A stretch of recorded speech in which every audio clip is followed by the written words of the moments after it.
Commençons cette histoire en Chine sur le plateau tibétain. Ici depuis 2016, des milliers de curieuses installations comme celle-ci font leur apparition. Elles rejoignent des milliers de lance-fusées très spéciales. L'objectif de la Chine, c'est de contrôler sa météo pour faire pleuvoir sur commande. Mais en fait, ce type de pratique, c'est beaucoup plus courant que je ne le pensais. It's definitely a thing. It's not just in movies. Malgré des débats sur le sujet, des dizaines de pays tentent de manipuler artificiellement les nuages. Et ça se passe aussi en France, vous allez voir.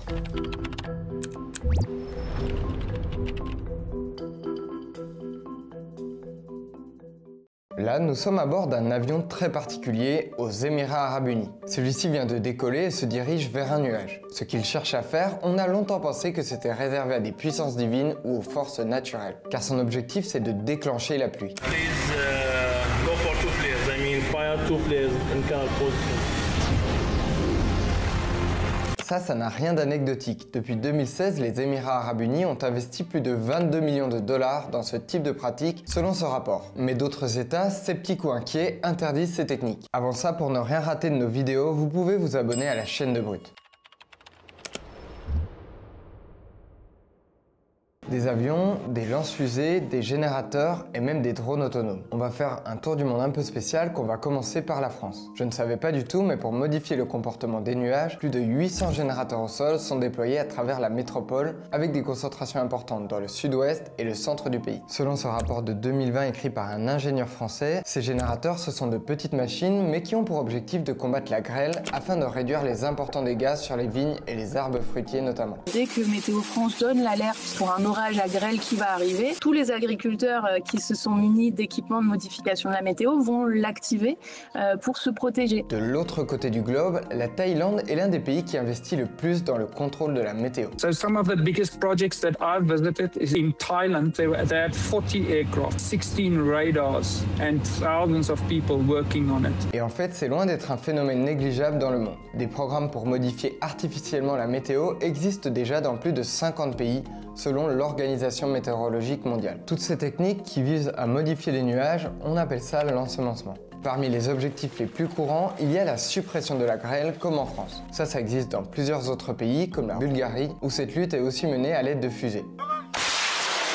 The other country with a lot of hail, anti-hail programs is in Argentina and then also in Russia. Mais un autre objectif encore plus répandu, c'est de créer artificiellement des chutes de pluie. C'est notamment le cas aux Émirats Arabes Unis et en Chine, on l'a dit, mais aussi au Maroc, au Zimbabwe, en Arabie Saoudite, au Mexique, en Iran, en Inde et dans de nombreux autres pays. 10 أعتقد أو 2009 نزلت كان في تقريبا كميات أمطار حسبنا كميات طبعا طيارات الاستمطار كانت شغالة في هذاك الوقت. Rendons-nous en Russie. Ici, lors de dizaines d'opérations, des avions s'attaquent aux nuages lors de cérémonies publiques. Концерт Мадонны. И дождь. Ну зачем дождь? Ну неужели мы не можем сделать такие условия, чтобы люди нормально, спокойно смотрели на Мадонну? Car en Russie, l'un des buts recherchés, c'est de supprimer les intempéries pour ne pas gâcher des événements importants, selon cet article scientifique de 2022. En voyant ça, je n'ai pas pu m'empêcher de penser à la cérémonie d'ouverture des Jeux Olympiques de Paris, même si finalement ça avait son charme. Si on retourne maintenant en Chine, c'est simple, on retrouve tous ces objectifs à la fois. The largest programs you'll find in China, which use drones and rockets and aircraft. Dès 2008, au début des Jeux Olympiques de Pékin, justement, les autorités tirent plus de 1000 fusées spéciales pour contrer la pollution et les fortes pluies annoncées. Il y avait aussi un objectif de projeter l'image d'une puissance technologiquement avancée. En 2018, déjà, le pays compte plus de 8000 systèmes de fusées et environ 50 avions destinés à modifier la météo. Entre 2014 et 2021, le pays aurait investi un total de 2 milliards de dollars dans son programme de modification de la météo. C'est le leader mondial sur la question. Et donc la Chine est en train d'installer plein de petits générateurs sur une surface de 1,5 million de kilomètres carrés, pour bien s'imaginer l'ampleur du projet. Mais ce programme inquiète plusieurs dirigeants de l'Inde voisine, on y reviendra. Terminons rapidement par les États-Unis, autre pays qui investit massivement sur ces technologies. Cette carte montre plusieurs États qui ont des programmes actifs en 2024. These projects are typically not managed at the government level, but it's done commercially by entities in like Texas, where even farmers get together and pay for service providers that do this. Plusieurs d'entre eux cherchent à faire tomber de la pluie ou supprimer de la grêle, mais d'autres veulent aussi produire des chutes de neige artificielles depuis les nuages. Alors dans cette vidéo, on va détailler précisément pourquoi ces pratiques questionnent et inquiètent autant qu'elles fascinent. Mais avant, plongeons-nous dans l'histoire de cette invention digne d'un film de science-fiction. Retour en 1954. Nous sommes dans l'Indochine coloniale d'alors, à Dien Bien Phu. Les troupes françaises sont assiégées depuis plusieurs jours par l'armée Viet Minh. Almost completely surrounded by 4 rebel divisions, the remnants of 12 French battalions fought on against insurmountable odds for 57 days. En position de faiblesse, un colonel français tente de perturber la météo à l'aide de poudre de charbon. L'idée, c'était d'intensifier la période des moussons pour que les déplacements stratégiques ennemis soient entravés. C'est insuffisant, la citadelle défendue par les Français tombe quelques jours plus tard, ce qui met fin à la guerre. Vous verrez, ce n'est pas le seul usage militaire de ces technologies, mais rembobinons au début de l'histoire. Depuis des millénaires, les nuages fascinent de nombreux peuples. On observe des récits de populations qui tiraient des flèches sur les nuages pour en contrôler les précipitations. On va sonner les cloches des églises pour lutter contre la grêle. Au début du XXe siècle, des météorologues allemands, soviétiques et suédois aident à percer plusieurs secrets du fonctionnement des nuages. Une étape décisive va être franchie au lendemain de la Deuxième Guerre mondiale aux États-Unis. Lui, c'est Vincent Schöffer. Il travaille à l'époque comme scientifique pour General Electric, une entreprise qui investit alors massivement dans le développement de nouvelles inventions. En juillet 1946, il réussit une expérience dans cet étonnant congélateur en y plongeant des fragments de glace carbonique. Long streaks develop. These contain millions and millions of tiny submicroscopic snow crystals which grow very fast.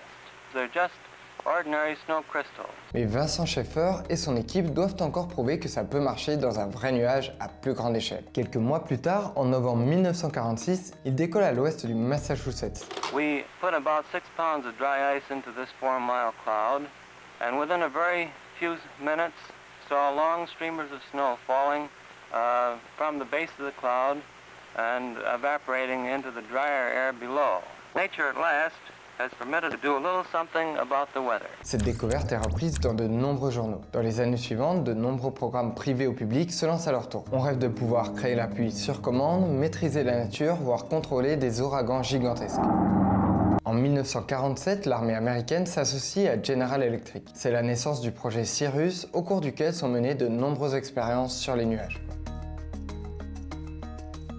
Un peu plus d'une vingtaine d'années plus tard, nous voici en pleine guerre du Vietnam. Les GIs américains connaissent des difficultés face aux troupes communistes d'Ho Chi Minh. Les Américains, précisément, de façon à gêner les mouvements des troupes ennemies, réussiraient actuellement à provoquer des chutes de pluie sur certaines zones de combat. À la fin des années 1960, l'armée américaine déclenche en secret l'opération Popeye. Comme l'avait tenté la France en Indochine en 1954, les Américains veulent faire pleuvoir à des endroits stratégiques pour perturber les avancées et les ravitaillements de leur ennemi. On va avoir vraiment des utilisations massives de l'ensemencement des nuages sur une période assez longue, ce qui va mener à une forte désapprobation publique de l'utilisation militaire de ces techniques. Ce recours à l'ensemencement est entre autres dénoncé par l'URSS. En 1976, l'ONU adopte la convention EDMOD. Celle-ci vise à interdire les techniques de modification de l'environnement à des fins militaires ou hostiles. Also in the 1960s to the 1980s, they had a program to try and weaken hurricanes. So there were these dreams of, using it at a large scale.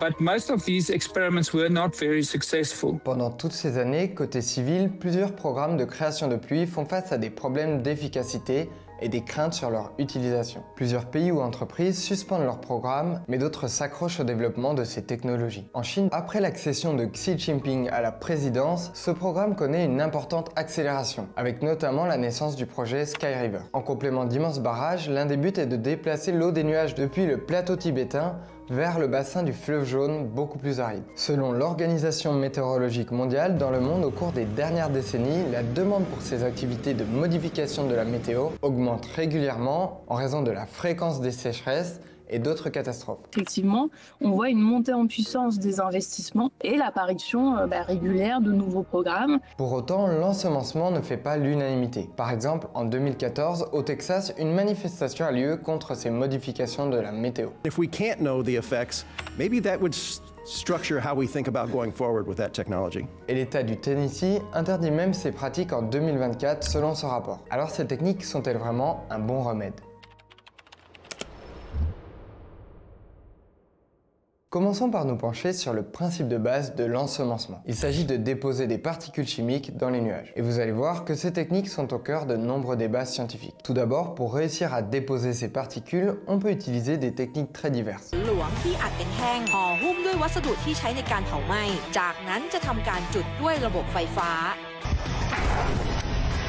Ça peut être des générateurs au sol qui vont en fait brûler une solution qui va faire monter les produits dans les nuages. We could have these flares like trees that seed the clouds. We have typically aircraft. We look for this correct place and then we burn a flare or we release some material into the right place. So there's also rockets that use these ballistic rockets to shoot the clouds. And then lately there's been guys using UAVs, and there's a French company that's even trying to use balloons to get these seeding material into the clouds. Ensuite, il y a deux grands types de techniques, soit pour chercher à créer de la glace, soit pour chercher à créer directement de la pluie. Dans le premier cas, on vise des nuages froids à moins de 0 degré. Pour ça, l'un des principaux produits utilisés, c'est de l'iodure d'argent, mais on peut aussi utiliser du CO2 solide comme l'avait fait Vincent Schaeffer dès 1946. Si je simplifie, une fois déposées, l'idée est que ces nouvelles particules agissent comme des noyaux qui attirent des gouttelettes d'eau du nuage pour former des cristaux de glace, puis que ceux-ci se rassemblent, grossissent et deviennent des chutes de neige. When we look in nature, you will typically see that drops only freeze when the temperatures get to like minus 30, minus 40 degrees. So if we put particles into the clouds with maybe minus 8, minus 10 degrees, and these particles look like ice crystals, we turn that whole cloud into an ice cloud, and the ice crystals form much quicker. Selon les conditions, on peut vouloir que cette neige fonde en tombant et devienne de la pluie, ou alors que cette neige retombe directement sous forme de neige. This cloud seeding generator is putting silver iodide into the air to increase the snowfall. The melting snowpack in the spring helps increase the groundwater supply for the Las Vegas Valley. Selon ce rapport américain de décembre 2024, ces opérations peuvent être potentiellement bénéfiques pour alimenter des réservoirs d'eau, mais aussi pour les activités de stations de ski par exemple. Dans ce cas-là, ça pourrait être une alternative aux canons à neige et à leur consommation en eau qui peut être importante. Ce qu'on vient de voir, ce sont les premières techniques qui s'appellent ensemencement glacogène, mais on peut aussi vouloir créer directement de la pluie. Dans ce deuxième cas, on vise des nuages plus chauds à plus de 0 degré. Là aussi, on vient déposer des particules chimiques à l'intérieur. Mais cette fois, l'idée est qu'elles agissent comme des noyaux artificiels autour desquels l'eau se condense en petites gouttes liquides, puis que ces gouttes se rentrent dedans, grossissent et finissent par tomber sous forme de pluie. Dans ce cas-là, on ne parle plus d'ensemencement glacogène car ce n'est plus de la glace, mais d'ensemencement hygroscopique. Et les produits chimiques déposés sont le plus souvent des sels, du dioxyde de titane ou d'autres micropoudres. Je précise de nouveau que c'est une explication simplifiée et qu'il peut y avoir des variantes qui dépendent par exemple du type de nuage, des conditions locales ou des techniques utilisées. Il y a des petites recherches périphériques sur de nouvelles manières de faire, mais ça reste vraiment embryonnaire. Selon ce même rapport américain, ces chutes d'eau pourraient donc potentiellement permettre de remplir des réserves d'eau, d'arroser des champs, mais pourraient aussi augmenter la production électrique de barrages, réduire la sécheresse des sols ou capturer des particules de polluants dangereux. Kerajaan akan membuat yang terbaik, membuat cloud seeding apabila tidak ada keadaan yang sesuai, tidak akan. En Russie, enfin, un autre objectif est d'utiliser les pluies artificielles pour lutter contre des feux de forêt. Ça, ce sont les bénéfices potentiels si on réussit à faire pleuvoir comme on le souhaite. Mais dans la réalité, vous allez voir, c'est un peu plus compliqué. Mission complete, lots of rain, returning to Al Ain, nice work guys. Dans différents pays, je suis d'abord tombé sur des scientifiques qui mettent en avant des augmentations locales de pluie ou de neige grâce à ces techniques. Ceci pointe 6 à 11% de précipitations en plus en Australie, cela 27,9% de plus en Inde, et ceci une hausse comprise entre 253% et 550% en Arabie Saoudite. Theoretically, there's nothing that can tell people that we can't do it. Mais je suis aussi tombé sur d'autres études qui mettent en doute ces résultats. Si vous regardez la communauté scientifique aujourd'hui qui travaille sur l'ensemencement des nuages, elle est profondément divisée. There are huge debates around this. I'm a little bit more in the side that says yes, we still need a lot of research. Je vais essayer de résumer les principales difficultés. Déjà, un gros pourcentage d'augmentation peut être trompeur car celui-ci dépend fortement de ce qu'on prend comme référence. Par ailleurs, dans certaines études, il peut y avoir un cas où ça marche, puis un autre où ça ne marche pas, sans que l'on comprenne toujours pourquoi. Autre élément, certaines entreprises en recherche de financement peuvent aussi communiquer uniquement les résultats positifs selon ce rapport. Pour être sûr que ça fonctionne, il faut donc mener des études indépendantes sur de longues périodes et avec des zones témoins, ce qui peut être très coûteux. L'une des études les plus sérieuses se penche sur des expériences d'ensemencement dans le Wyoming de 2008 à 2013, soit sur 6 ans. Une autre s'intéresse au programme du Dakota du Nord de 1977 à 2018, soit pendant 41 ans. Résultat, les deux pointent en moyenne un ratio de 1,03 pour les zones ensemencées, ce qui veut dire une hausse des précipitations de 3% par rapport aux zones non ensemencées. Mais quand on inclut l'incertitude dans les calculs, liés notamment au fait que la météo est variable, alors l'ensemencement du Wyoming a des chances d'avoir finalement un résultat nul. Et dans celle du Dakota du Nord, la réussite est alors associée à des niveaux de confiance insuffisants dans cette configuration étudiée sur 9. The problem is that rainfall varies a lot. So if you look at a specific place on Earth, you will find that some years it rains double the rainfall, some years it rains half. So if it varies so much and we think that cloud seeding can change maybe just 5% of the rainfall, it becomes a very, very difficult thing to prove. And there has been a few long going projects of 40 years that has been discontinued because on a statistical basis they couldn't see any real effect. Face à ces difficultés, en 2018, un scientifique américain, Jeffrey French, et ses équipes veulent suivre un ensemencement glacogène et tenter de mesurer directement les changements dans les nuages en temps réel. The answer is now yes. Sur ces premiers relevés radars, on voit que dans la zone où l'avion libère de l'iodure d'argent, on détecte ensuite des traces de cristaux de glace. Cela est confirmé par le passage d'un avion dans la zone et des relevés de neige au sol. So up to now we only saw maybe statistical ideas, but with his research we could then see physically the effect of seeding, and they also could quantify much more accurately. These kind of studies is what is needed. En juin 2024, après s'être penché sur un très grand nombre de tests dans différents pays, l'Organisation météorologique mondiale rend les conclusions suivantes. Pour l'ensemencement glacogène, des données statistiques et des observations physiques montrent que ces techniques favorisent les précipitations pour certains nuages particuliers. Donc selon elle, cette première technique peut effectivement marcher dans certaines conditions. Mais qu'en est-il de la deuxième technique, l'ensemencement hygroscopique, qui a pour but, lui, de déclencher directement la pluie? L'organisation conclut cette fois que la forte variabilité naturelle complique l'obtention de résultats statistiquement significatifs. En gros, là, on manquera encore de preuves que ça marche vraiment. En complément, selon la plupart des documents que j'ai lus, une des principales limites est que l'on ne pourrait pas créer de précipitations à partir de rien. Il faut que les bons nuages soient présents. Vous n'allez pas créer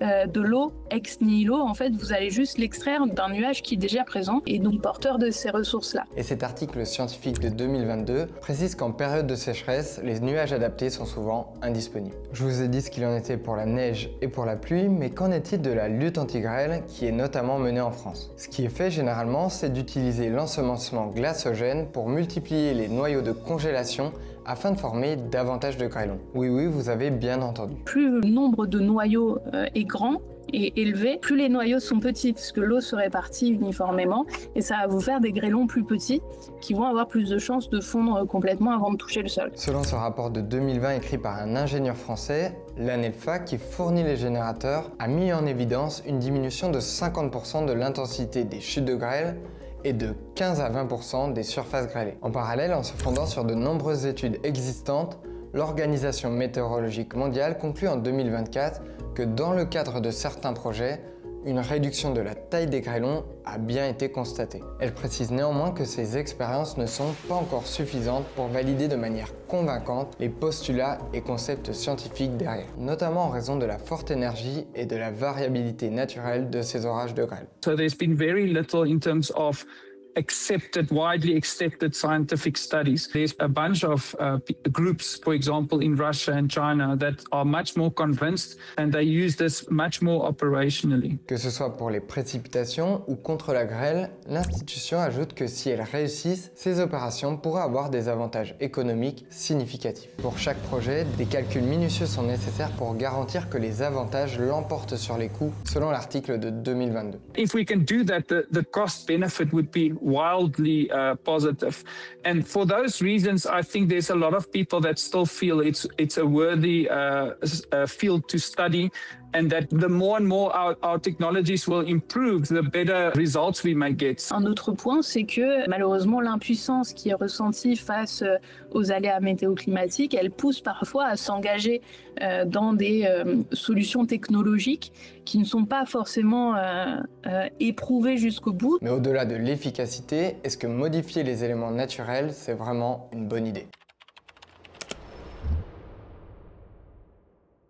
Quand j'ai appris qu'on pouvait potentiellement faire pleuvoir ou neiger artificiellement, je me suis questionné sur plusieurs risques possibles. Je vais traiter ici 4 de mes principales interrogations sur la santé, les inondations, les tensions démocratiques et le potentiel gaspillage d'argent. Déjà, ces produits chimiques qu'on disperse, est-ce qu'ils peuvent poser problème pour notre santé ou celle des plantes et des animaux? Aux États-Unis, en Russie et en Australie, à plusieurs reprises, des campagnes de relevés sont menées lors d'opérations d'ensemencement. Résultat, les concentrations de produits chimiques retrouvées dans la nature sont très faibles, voire indétectables. Néanmoins, en 2016, d'autres scientifiques, à partir de tests en laboratoire, montrent que certains écosystèmes terrestres ou aquatiques pourraient être affectés si de grandes quantités de produits utilisés s'accumulent dans l'environnement. L'iodure d'argent avait tendance à réduire l'espérance de vie et la santé des micro-organismes dans les sols et dans les eaux. Les produits s'accumulent dans le temps. Et puis un deuxième point, c'est que le risque d'interaction avec des substances chimiques qui sont déjà présentes dans l'environnement.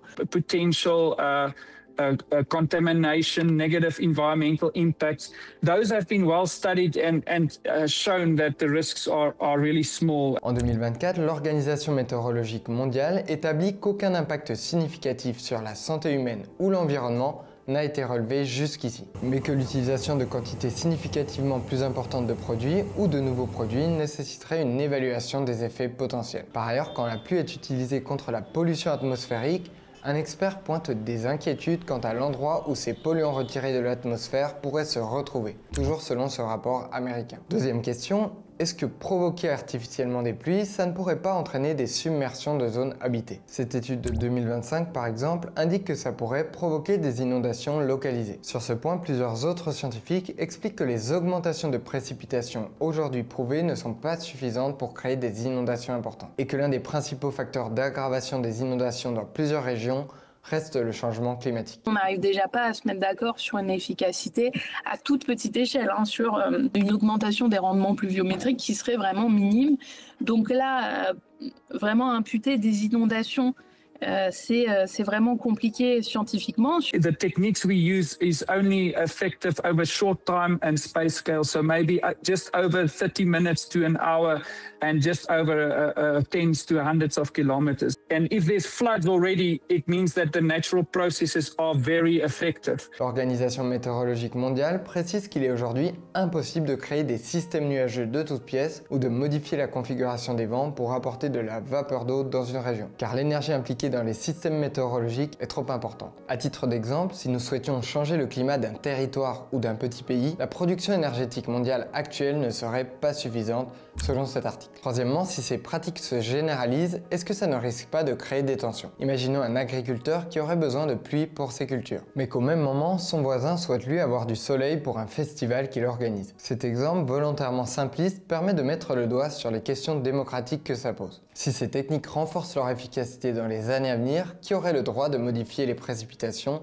et au profit de qui? There's been many projects around the world that's been cancelled because of this, mostly from local communities that become upset and then they just decide this is not for us. So that I don't want to belittle the potential for political escalation, but from a physical point of view, I don't think that's a real concern. The idea that they commonly mention is robbing Peter to pay Paul. And in this case as well, if you remember, I said only a small percentage of the increase. We're talking about 5% increase in water. So it's not like we will be tapping all the moisture and there will be nothing left for the neighbor. Aujourd'hui, dans certains États des États-Unis, par exemple, des lois exigent une licence pour pratiquer l'ensemencement des nuages et fixe des règles pour éviter certaines conséquences selon ce rapport. Et entre États alors, les utilisations militaires hostiles, on l'a vu, elles sont interdites pour les pays qui ont ratifié la convention ENMOD. C'est le cas par exemple de la Chine, des États-Unis et de la Russie, mais pas de la France. Néanmoins, dans cette note, Marine de Guglielmo-Weber pointe des risques dans la région frontalière entre l'Inde et la Chine, où Pékin développe massivement ses capacités d'ensemencement civil. Elle explique que plusieurs dirigeants indiens s'inquiètent d'une perte de contrôle sur une partie des ressources en eau. La Chine a déjà construit des barrages, elle est en amont de la plupart des fleuves, enfin voilà, elle est vraiment dominante par rapport aux ressources hydriques régionales. Et en plus de ça, elle modifie la météo sur un territoire qui est extrêmement contesté, le plateau tibétain. Et en fait, ça, c'est perçu par l'Inde comme une réelle menace à sa sécurité, avec ce sous-texte de est-ce que la Chine pourrait délibérément priver l'Inde d'une partie de ses ressources en eau, peut-être même provoquer des aléas météo-climatiques sur son territoire. Les pratiques civiles, elles demeurent pas ou très peu encadrées à l'échelle internationale et dans plusieurs pays. On a global scale, this is still an unanswered question. In South Africa, we have an act that clearly outlines that this cannot be done by private individuals. Alors bien sûr, il y a la question des risques domestiques et il faudrait que, par exemple en France, on se dote d'une législation nationale pour encadrer ces pratiques, mais la priorité, c'est d'éviter les risques de conflit entre différents États et donc vraiment mettre en place des systèmes de coopération autour de l'eau aux différentes échelles régionales. Dernier point, investir des millions dans l'ensemencement, ça pourrait aussi limiter les investissements dans d'autres solutions plus optimales ou limiter des actions en profondeur sur les causes des sécheresses ou des vagues de pollution. Personally, I think the biggest risk is wasting public money. It could be easy for people and governments to tell people we are creating rain for you, but we don't really have the technologies to prove that and to really make sure we're doing a good job. If you do it, you have to do it in a responsible way, and I think people like the UAE is doing that. They have a large scientific program connected to this activities and they are trying to push the science forward. Those learnings from this will also help fields like climate change. Face à un risque potentiel de gaspillage, l'Organisation météorologique mondiale précise que tout nouveau projet devrait solliciter l'avis d'experts concernant les avantages attendus, les risques encourus, les techniques optimales à utiliser et les impacts probables. Alors je me suis demandé ce qu'en pensent les personnes que j'ai interviewées. C'est compliqué pour moi de vous répondre à partir du moment où on n'a pas de consensus scientifique sur l'efficacité des techniques. Je n'exclus pas que dans certains cas de figure très spécifiques,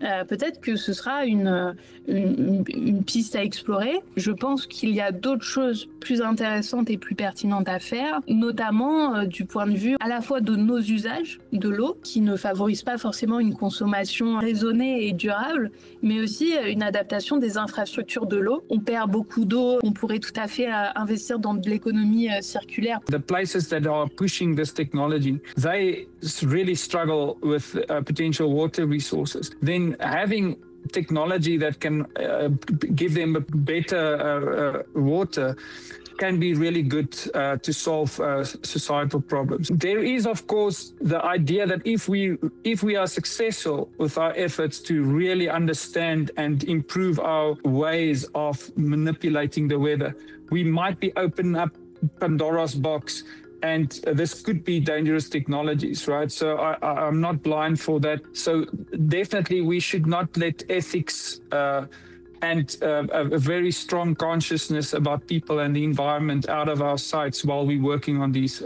problems. On arrive donc à la fin de cette vidéo. Si elle vous a intéressé, n'hésitez pas à la liker pour qu'elle touche un public plus large. Vous pouvez aussi bien sûr apporter vos compléments ou questions en commentaire. Je remercie les équipes de Brut qui travaillent sur cette série et on se retrouve très bientôt pour un nouvel épisode.